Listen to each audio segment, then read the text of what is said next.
20 litre ಮಣ್ಣಿನ ಕೊಡ ತೊಗೋಬೇಕು. 20 ಲೀಟ್ರಿನ ಮಣ್ಣಿನ ಕೊಡ ತೊಗೊಂಡು ಅದರೊಳಗೆ ಡೈಲಿ ಈವ್ನಿಂಗ್ ನೀರು ಹಾಕಬೇಕು. ನೀರಿನ ಜೊತೆಗೆ ಒಂದು 250 ಗ್ರಾಮ್ ಅಷ್ಟು ಇದು ಹಾಕಬೇಕು, ಸೌತೆಕಾಯಿ. 250 ಗ್ರಾಮ್ ಅಷ್ಟು ಕ್ಯಾರೆಟ್ ಹಾಕ್ಬೇಕು, ಗಾಜರಿ ಇಲ್ಲತ್ತದ. ಮತ್ತು ಅದಕ್ಕೆ ತಕ್ಕಂಗೆ ಕೊತ್ತಂಬರಿ ಸೊಪ್ಪು ಹಾಕ್ಬೇಕು, ಅದ್ರ ತಕ್ಕಂಗೆ ಪುದೀನ ಸೊಪ್ಪು ಹಾಕ್ಬೇಕು ಕ್ಲೀನ್ ಮಾಡ್ಕೊಂಡು. ಅದ್ರ ಜೊತೆಗೆ ಆಮ್ಲ ಹಾಕ್ಬೇಕು. ಆಮ್ಲ ಸಿಗಲ್ದು ನಮಗೆ, ನಾವು ಊರಾಗಿರ್ತೀವಿ. ಅಂದ್ರೆ ಅರ್ಧ ನಿಂಬೆ ಹಣ್ಣು ಹಿಂಡಬೇಕು. ಏನು ಹಾಕ್ದಿರಿ? ಸೌತೆಕಾಯಿ, ಗಾಜರಿ, ಪುದೀನ, ಕೊತ್ತಂಬರಿ, ಆಮ್ಲ ಹಾಕ್ದಿರಿ. ಸಂಜಿಗೆ ಹಾಕಿ ಅದ್ರ ಮೇಲೆ ಪ್ಲೇಟ್ ಮುಚ್ಚಬೇಡ್ದು, ಚನ್ನಿ ಮುಚ್ಚಬೇಕು. ಜಲೋಡಿ ಅಂತಾರೆ ಕನ್ನಡದಾಗ, ನಮ್ಮ ಭಾಗದಾಗ, ಹೈದರಾಬಾದ್ ಕರ್ನಾಟಕ ರೀಜನ್ದಾಗ. ಅದು ಮುಚ್ಚಿ ನಾಳೆ ಮುಂಜಾನೆ ಹಿಡಿದು ಅದು ಯೂಸ್ ಮಾಡಕ್ಕೆ ಚಾಲು ಮಾಡ್ಬೇಕು. ನೀರು ಇದಕ್ಕಂತಾರೆ ಆಲ್ಕಲೈನ್ ವಾಟರ್.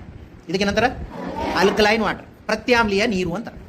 ಇದು ನೀರು ಕುಡಿಯೋದ್ರಿಂದ ನಾವು ಎಲ್ಲೆಲ್ಲ ಆಹಾರ ಸೇವಿಸ್ತೇವೆ, ಅದು ಪ್ರತಿಯೊಂದು ಆಹಾರ ಈಗಿನ ಕಾಲದಾಗ ಭಾಳ ಹೆಚ್ಚಿಗಾಗ್ಯದ. ಆಮ್ಲೀಯತೆ ಉಂಟಾಗ್ಲತ್ತು ಹೊಟ್ಟೆ. ಆ ಆಮ್ಲೀಯತೆಗೆ ಇದು ಪ್ರತ್ಯಾಮ್ಲೀಯತೆ ಏನು ಪ್ರತಿಕ್ರಿಯೆ ಏನೈತದ ಅದು ತಟಸ್ಥ ನೀರಾಗ್ಲತ್ತು. ಹೊಟ್ಟೆ ವಾತಾವರಣ ತಟಸ್ಥ ಆಗ್ಲತ್ತು. ತಟಸ್ಥ ಆಗೋದ್ರಿಂದ ಆಸಿಡಿಟಿ ಬರಲ್ಲ, ಶುಗರ್ ಬರಲ್ಲ, ಆಸಿಡಿಟಿ ಇರಲ್ಲ, BP ಆಗಲ್ಲ, ಆಸಿಡಿಟಿ ಇರಲ್ಲ, ಹಾರ್ಟ್ ಆಗಲ್ಲ, ಆಸಿಡಿಟಿ ಆಗಲ್ಲ, ಕ್ಯಾನ್ಸರ್ ಆಗಲ್ಲ. ಈ ರೀತಿಯಲ್ಲಿ ನಮ್ಮ ಲೈಫ್ ಸ್ಪ್ಯಾನ್, ನಮ್ಮ ಜೀವಮಾನ ಹೆಚ್ಚಿಗೈತಿ, ದೊಡ್ಡದೈತಿ. ನಾವು ಅರ್ಧ